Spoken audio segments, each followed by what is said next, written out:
Guys, nalang ko i-share sa inyo ha ba.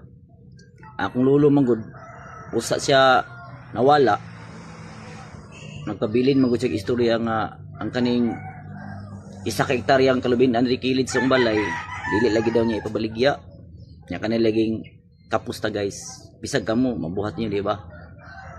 Gisakan ako ang kalubinan niya guys nya. Mao tong pagkaugma lagi na padalaan man kog sumon di sa barangay noon.